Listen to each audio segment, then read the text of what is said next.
This is my student support system. Keep watching, keep learning.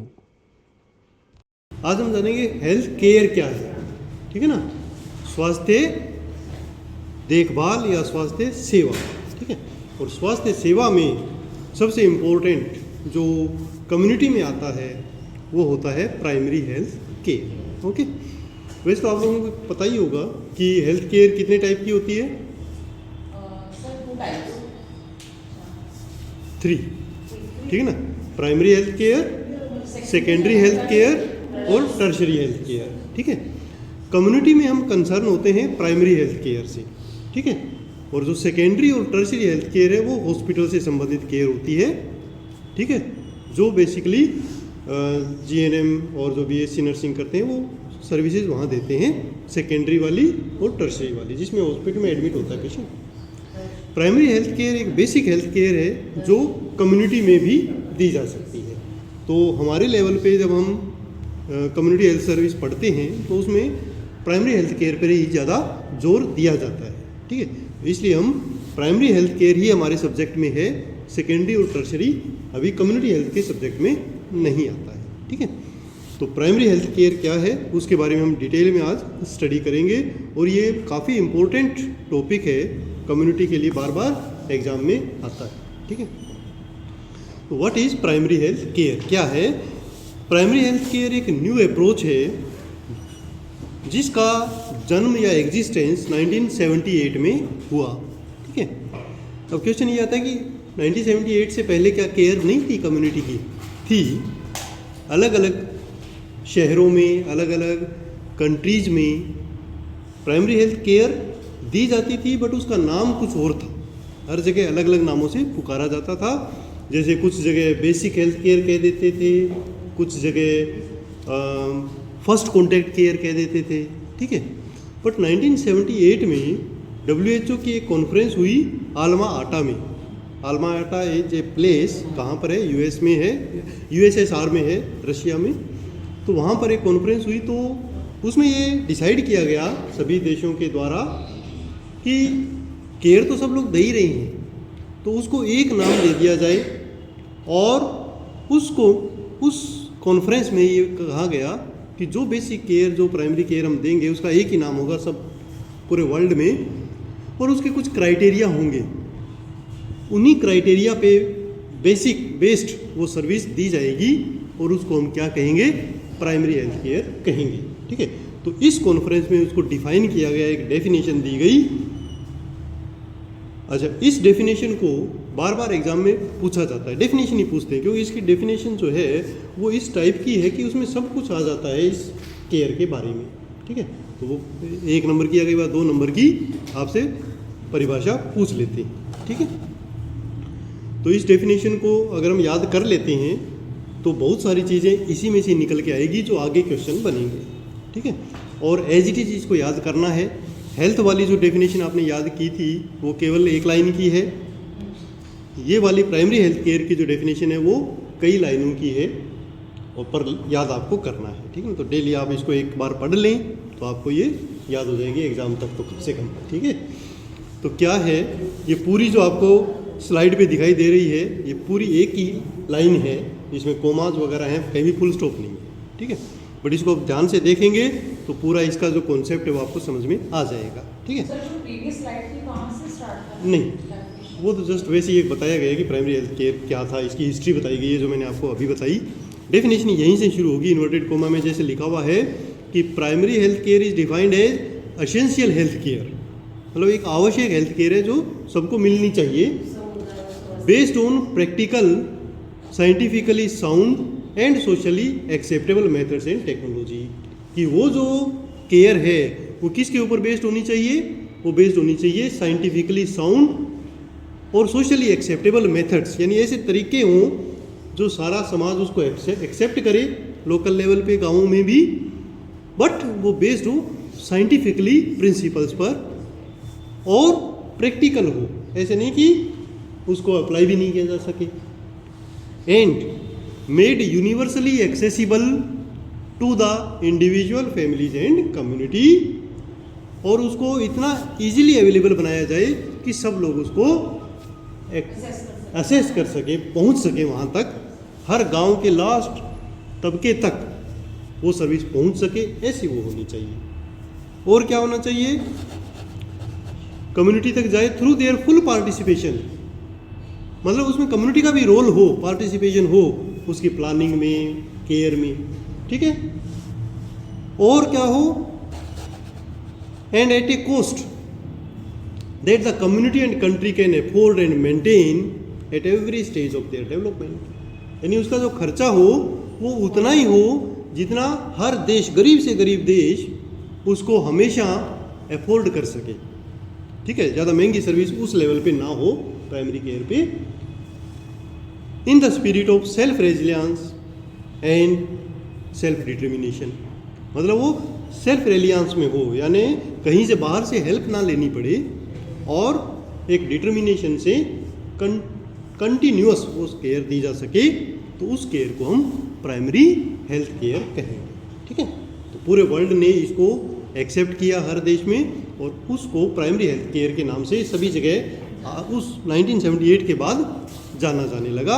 और वो इतनी एक मिनिमम केयर थी जो सबको मिले और बिना किसी बाहरी सहायता के वो देश उसको लागू कर सके, उसको हम प्राइमरी हेल्थ केयर कहते हैं।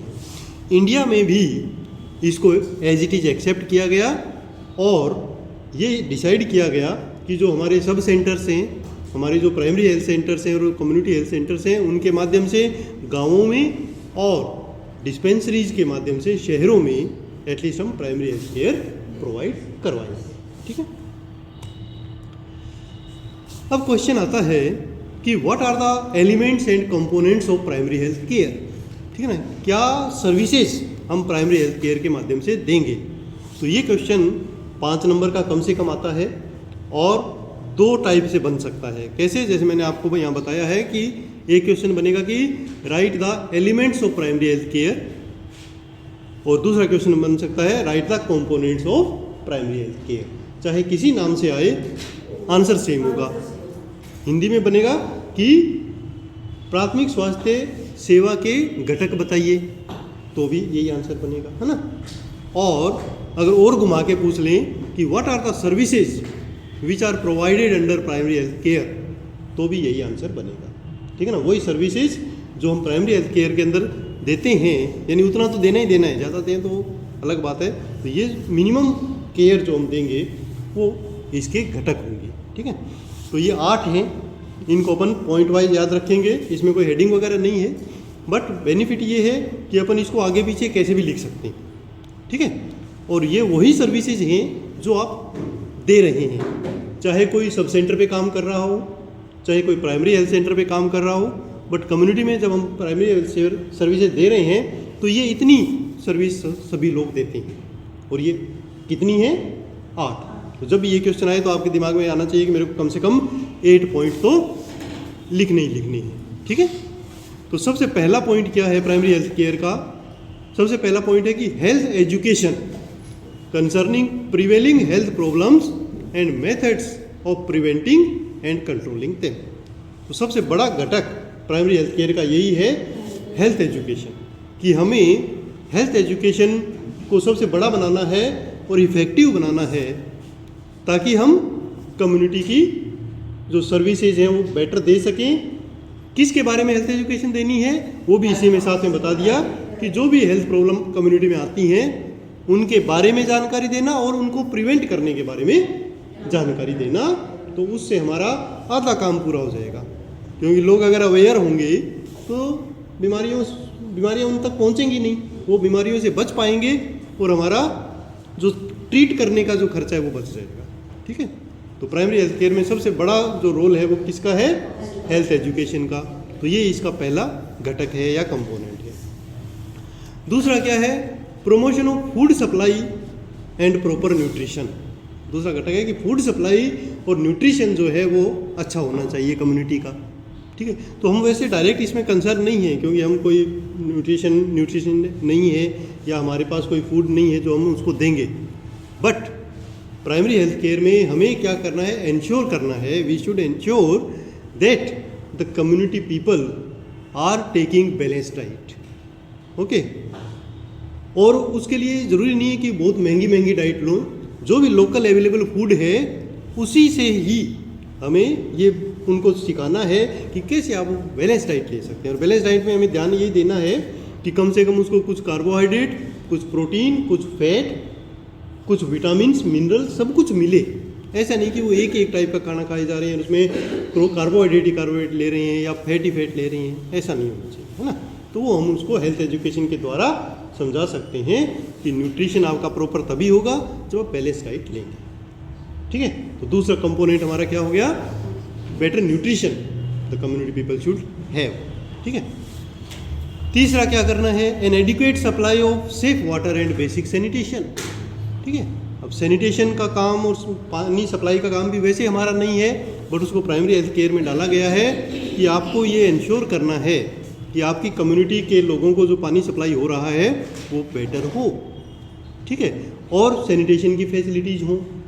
तो आप अपने लेवल पे क्या कर सकते हैं, हेल्थ एजुकेशन ही दे सकते हैं बेसिकली, और ये इंश्योर कर सकते हैं कि जहाँ से, अब शहरों में तो क्या है कि पानी वाटर वर्क से जा रहा है, ठीक है, तो उसमें कोई ज़्यादा आपको करना नहीं है। बट कभी कभी विलेज लेवल पे आप लोग क्या करते हैं, जो सब सेंटर में विलेज में काम कर रहे हैं उनको पता है कि वो सैंपल लेते हैं पानी का, ठीक है ना, हेल्थ डिपार्टमेंट के लोग ही, और उसको टेस्टिंग के लिए भेजते हैं कि उसमें पर्याप्त क्लोरीन है या नहीं है, कोई उसमें ज़्यादा बैक्टीरिया आ तो नहीं रहे हैं, ठीक है, और जो सोर्स है वो कंटामिनेटेड तो नहीं है। गाँवों में वाटर सप्लाई का सोर्स क्या होगा, अब अपनी तरह यहाँ पानी की सप्लाई ऐसे तो होगी नहीं, या तो वो कुओं से पानी लेंगे, ठीक है ना, तालाब से ले सकते हैं, ठीक है ना, तो वो प्रॉपर हो, उसको साफ करने का, प्योरीफाई करने का तरीका हमें कम्युनिटी लोगों को बताना है। तो हमारे कम्युनिटी में एक सब्जेक्ट वो भी आता है कि कैसे हम पानी के सोर्स को साफ कर सकें, कुओं को कैसे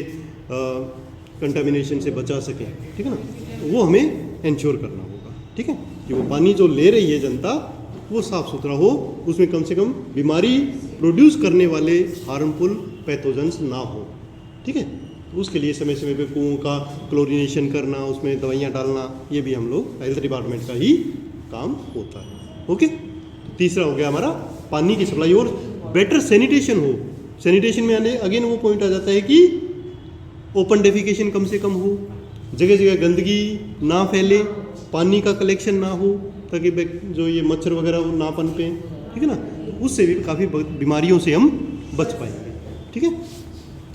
अब चौथा कंपोनेंट क्या आता है, चौथा कंपोनेंट है maternal and child health care including family planning. अब हम हमारे सेंटर से हेल्थ से संबंधित डायरेक्ट जो काम है वो आ जाएगा हमारा, कि जो भी वहाँ पर प्रेग्नेंट मदर हैं उनको हम बेटर MCH केयर दें, वो एंटीनेटल केयर भी होगी, उसमें नेटल केयर भी होगी, पोस्ट नेटल केयर भी होगी, ठीक है, डिलीवरी के सर्विसेज भी होंगी। तो वो सारी की सारी सर्विसेज हम उनको देंगे, जिसमें आपका इम्यूनाइजेशन वगैरह भी, जो DT वगैरह लगाते हैं वो सब उसमें आ जाएगा, ठीक है। तो वो भी आपकी प्राइमरी हेल्थ केयर के पार्ट हैं। इसके अलावा MCH केयर मतलब CH मतलब चाइल्ड केयर, तो चाइल्ड केयर वाली भी आ जाएंगी, ठीक है ना, जस्ट आफ्टर डिलीवरी जो न्यू बॉर्न बेबी है उसकी केयर, ठीक है ना, उसको प्रॉपर न्यूट्रिशन, उसको ब्रेस्ट फीडिंग, वो सारा इसमें आ जाएगा। प्लस इसमें इंक्लूड क्या किया गया, फैमिली प्लानिंग, कि हम फैमिली प्लानिंग सर्विसेज भी उनको देंगे, उसके लिए बेटर उनको अंडरस्टैंडिंग हो, काउंसलिंग करें, और जो फैमिली प्लानिंग के मेथड्स हैं वो अवेलेबल करवाएं। ये भी हमारा प्राइमरी हेल्थ केयर में ही काम होगा, ठीक है। नेक्स्ट कंपोनेंट क्या है, पांचवा, immunisation against major infectious disease, ठीक है। ये भी हमें प्राइमरी हेल्थ केयर में करना ही करना है, कि जो भी नेशनल हेल्थ जो अपना इम्यूनाइजेशन शेड्यूल होगा उसके अनुसार जो भी वैक्सीनेशन करना है वो करना ही करना है, चाहे वो बच्चे हों चाहे उनकी मदर हो, ठीक है। तो सारा इम्यूनाइजेशन का काम भी हमारा प्राइमरी हेल्थ केयर में ही आएगा। उसके बाद prevention and control of locally endemic disease. अब इसके बाद भी हम रुकेंगे नहीं, प्राइमरी हेल्थ केयर ये भी कहता है कि आपको जो लोकल वहाँ पर बीमारियाँ फैल रही हैं या फैलने की संभावना है उनको भी आपको रोकना है, जो उसमें डायरिया हो सकता है, सिंपल ट्यूबरक्लोसिस अगर फैल रहा है तो उसको रोकना है, ठीक है ना। तो उसके संबंध में भी आपको प्रयास करने हैं, चाहे उसमें इम्यूनाइजेशन वाला तरीका तो है ही है, और हेल्थ एजुकेशन दे के भी हम लोगों को अवेयर करके और उन बीमारियों की रोकथाम कर सकते हैं जो नॉर्मली उस कम्युनिटी में होती है, ठीक है। नेक्स्ट पॉइंट सातवां है appropriate treatment of common illness and injuries. अब हमें ट्रीटमेंट पे भी ध्यान देना है थोड़ा सा। अगर मान लो कोई किसी के चोट लग गई, कट लग गई, बीमार बुखार हो गया, उसकी ट्रीटमेंट भी हमारे पास प्राइमरी हेल्थ केयर में अवेलेबल होना चाहिए सब सेंटर लेवल तक, ठीक है ना। तो ये भी हमारी प्राइमरी हेल्थ केयर में ही आ जाता है कि जो नॉर्मल डिजीज हैं उनकी ट्रीटमेंट, उसके लिए कुछ मेडिसिन सेंटर पे अवेलेबल होनी चाहिए। और लास्ट वाला जो पॉइंट है वो भी इसी से संबंधित है कि provision of essential drugs, her level पे जो एसेंशियल ड्रग हैं वो अवेलेबल होनी चाहिए, चाहे वो PCM है, चाहे वो क्लोरोक्विन है, ठीक है ना। तो बेसिक जो प्राइमरी हेल्थ केयर वाली जो काफ़ी ड्रग्स की लिस्ट है वो अवेलेबल हर जगह हमारे पास होनी चाहिए, डोट्स वाली हैं वो सारी की सारी। तो ये 8 कंपोनेंट है प्राइमरी हेल्थ केयर के जो सब जगह हमें देना है, चाहे हम किसी भी लेवल पे काम कर रहे हो, चाहे आप जो सब सेंटर पे काम कर रहे हैं उनको भी ये इतना तो देना सर्विस देनी है, चाहे आप कम्युनिटी हेल्थ सेंटर पे हैं, चाहे आप डिस्पेंसरीज में हैं अर्बन एरियाज़ में, ये 8 कंपोनेंट तो आपको कवर करने ही करने हैं, ठीक है ना। तो ये 5 नंबर का आपका क्वेश्चन और रेडी हो गया। अच्छा, इसी में ही एक क्वेश्चन और बनता है जिसको हम कहते हैं principles of primary health care, ठीक है ना। तो ये भी कई बार क्वेश्चन एग्जाम में आता है कि what are the principles of primary health care. तो ये क्वेश्चन जब भी आपके सामने आए, अगेन आपके सामने ये पॉइंट आ जाना चाहिए कि ये 4 हैं, कि वो 8 हैं, ये 4 हैं, कंफ्यूज नहीं होना, है ना। वो कंपोनेंट्स हैं, ये प्रिंसिपल हैं। अगर प्रिंसिपल पूछे जाते हैं तो 4 ही हैं, तो चारों के नाम लिख दो और थोड़ा थोड़ा उनके बारे में बता दो। तो क्या प्रिंसिपल हैं, ये भी अगेन निकल के वहीं से आ रहे हैं। अगर आपको डेफिनेशन याद है ना तो उसी से ये कंपोनेंट निकल के आते हैं और उसी से ही प्रिंसिपल निकल के आते हैं। पहला प्रिंसिपल है इक्विटेबल डिस्ट्रीब्यूशन, समान डिस्ट्रीब्यूशन हो सारी सर्विसेज का। दूसरा कम्युनिटी पार्टिसिपेशन, कम्युनिटी का पार्टिसिपेशन हो। Intersectoral coordination and appropriate technology, ठीक है ना। ये सारे शब्द आपने देखा होगा डेफिनेशन में लिखे हुए हैं, ठीक है ना, तो वहीं से हमने लिए हैं। अब इनके बारे में थोड़ा थोड़ा क्या हम लिख सकते हैं वो जान लेते हैं कि इक्विटेबल डिस्ट्रीब्यूशन से हमारा मतलब क्या है कि समान रूप से सबको मिले बिना किसी भेदभाव के, चाहे गरीब है अमीर है, चाहे वो गांव का है, चाहे शहर का है, चाहे बच्चा है, चाहे बूढ़ा है, सबको समान रूप से प्राइमरी हेल्थ केयर मिलनी चाहिए। तो ये एक प्रिंसिपल है सबसे बड़ा मेन, ठीक है। इक्विटेबल डिस्ट्रीब्यूशन नॉर्मली हर एरिया के लोग को, चाहे वो पे कर सकता हो चाहे नहीं पे कर सकता हो, इसलिए जो प्राइमरी हेल्थ केयर में नॉर्मली गवर्नमेंट सेटअप होते हैं ना, क्योंकि फ्री देना है तो वो उनको मिल जाना चाहिए। अब प्रॉब्लम अगर वास्तविक देखा जाए तो अभी इंडिया में क्या है कि इसको पूरी तरह से लागू नहीं कर पाए हैं हम लोग, क्योंकि ज़्यादातर हम लोग देखते हैं कि शहरों में तो फिर भी थोड़ी थोड़ी दूर पर सेंटर्स मिल जाएंगे, बट गाँवों में तो कई ऐसे गाँव हैं जहाँ सब सेंटर तक नहीं है, ठीक है, या काफ़ी दूर है। तो उसको कमी को धीरे धीरे हमें दूर करना होगा, तब हम प्रॉपरली कह पाएंगे कि हम प्राइमरी हेल्थ केयर प्रोवाइड करवा रहे हैं सब जगह, है ना। अच्छा, दूसरा प्रिंसिपल क्या कहता है? दूसरा प्रिंसिपल हमारा ये कहता है कि जो कम्युनिटी है उसका पार्टिसिपेशन होना चाहिए, ठीक है। तो कम्युनिटी पार्टिसिपेशन मतलब जो भी हम प्लानिंग करें सर्विसेज की, हेल्थ सर्विसेज की, उसमें लोगों का पार्टिसिपेशन लें, उनसे पूछें, ठीक है, और जब उसको इम्प्लीमेंट करें तो भी कम्युनिटी के कुछ लोग हमारे साथ हों। तो इसके लिए गवर्नमेंट ऑफ इंडिया ने भी काफ़ी एक अच्छा प्रयास किया है आशा का क्रिएशन करके, है ना, क्योंकि आशा क्या है, कम्युनिटी से ही चुनी हुई है। जिस कम्युनिटी में हम सर्विसेज दे रहे हैं तो हम उससे पूछ सकते हैं कि आपके एरिया में क्या प्रॉब्लम है हेल्थ से संबंधित, क्या सर्विसेज और किस जगह हम जाके दे सकते हैं, तो वो बता पाएगी। और इवन वो इन्फॉर्मेशन अहेड कम्युनिटी के लोगों को बता पाएगी कि आपके यहाँ एक हम कैंप लगाने जा रहे हैं, ठीक है। और जो समाज के जो प्रबुद्ध नेता हैं, पढ़े लिखे लोग हैं, उनको भी हम प्लानिंग में शामिल कर सकते हैं, उनके साथ मीटिंग कर सकते हैं और उनको साथ लेके सर्विस दे सकते हैं। तो उससे क्या होगा, जो हेल्थ सर्विसेज है वो पूरे सब लोगों तक पहुंच पाएगी और लोग रिसीव करेंगे कि ये तो हमारे ही लोग हैं, है ना, इस प्रकार। तो इसके लिए बेस्ट जो हमारी एक्टिविटी की गई है वो यही वाली है, आशा वाली। अच्छा, इसके अलावा तीसरा जो प्रिंसिपल आता है वो क्या कहता है, इंटरसेक्टोरल कोऑर्डिनेशन, कि प्राइमरी हेल्थ केयर में डिफरेंट सेक्टर्स का कोऑर्डिनेशन जरूरी है। केवल हेल्थ डिपार्टमेंट अकेला best possible primary health care नहीं दे सकता। तो इसके लिए हमें हमारी कम्युनिटी में जितने भी सेक्टर्स हैं उन सबको कोऑर्डिनेट करना है, चाहे वो एग्रीकल्चर डिपार्टमेंट है, तो उससे क्या है कि पैदावार अच्छी होगी, न्यूट्रिशन अच्छा मिलेगा। जो वाटर सप्लाई डिपार्टमेंट है उनके साथ कोऑर्डिनेशन, पंचायत है उनके साथ कोऑर्डिनेशन, एजुकेशन डिपार्टमेंट है, स्कूल के टीचर्स हैं वहाँ कम्युनिटी में उनके साथ कोऑर्डिनेशन, ताकि स्कूली बच्चों को भी हम हेल्थ एजुकेशन दे सकें। तो ऐसे अगर सबके साथ मिलके चलते हैं तो प्राइमरी हेल्थ केयर हमारी इफेक्टिव होगी। ठीक है, तो नेक्स्ट प्रिंसिपल हमारा यही कहता है कि इन सब के साथ कोऑर्डिनेशन से हम better services primary health care community को दे पाते हैं। और लास्ट वाला आता है एप्रोप्रिएट टेक्नोलॉजी। एप्रोप्रिएट टेक्नोलॉजी मतलब जितनी ज़रूरत है वो टेक्नोलॉजी उस प्राइमरी हेल्थ केयर पे होनी चाहिए। ठीक है ना, एज पर नीड। जैसे अगर हम ये देखें कि एक सब सेंटर है, वहाँ पर हमें हायर टेक्नोलॉजी की ज़रूरत नहीं है। वहाँ पर कोई हमें सीटी स्कैन मशीन या MRI मशीन या ऑपरेशन थिएटर वो रखने की ज़रूरत नहीं है। ठीक है ना, क्योंकि वहाँ पर कम ही लोगों को उसकी ज़रूरत पड़ने वाली है। अगर ये सर्विसेज हम हॉस्पिटल या कम्युनिटी हेल्थ सेंटर रखें तो ज़्यादा बेटर है, क्योंकि वहाँ पर वो ज़्यादा लोगों को कैटर करेगा। तो कुछ लोगों को ज़रूरत पड़ी जाएगी, नहीं तो वो मशीनें वहाँ पड़ी ही रहेगी, ज़रूरत भी नहीं पड़ेगी। तो वहाँ पर किस चीज़ की ज़रूरत हमें ज़्यादा पड़ेगी? वहाँ पर फैमिली प्लानिंग के जो मेथड्स हैं उनको सप्लाई ज़्यादा होनी चाहिए, वहाँ पर वैक्सीन की सप्लाई पूरी होनी चाहिए, वहाँ पर ORS की सप्लाई पूरी होनी चाहिए। तो उतनी टेक्नोलॉजी से हमारा वहाँ काम चल जाएगा। फिर दूसरी लेवल पर देखें, सबसे प्राइमरी हेल्थ सेंटर, वहाँ पे थोड़ी सी हायर टेक्नोलॉजी चाहिए, वहाँ एटलीस्ट एक्सरे मशीनें आ जानी चाहिए। ठीक है ना, तो इसको कहते हैं एप्रोप्रिएट टेक्नोलॉजी। तो primary health centre as per need जितनी ज़रूरत हो उतनी हेल्थ फैसिलिटी अवेलेबल हो, ना ज़्यादा ना कम, उसको हम कहेंगे एप्रोप्रिएट टेक्नोलॉजी। तो इन My student support system. Keep watching, keep learning.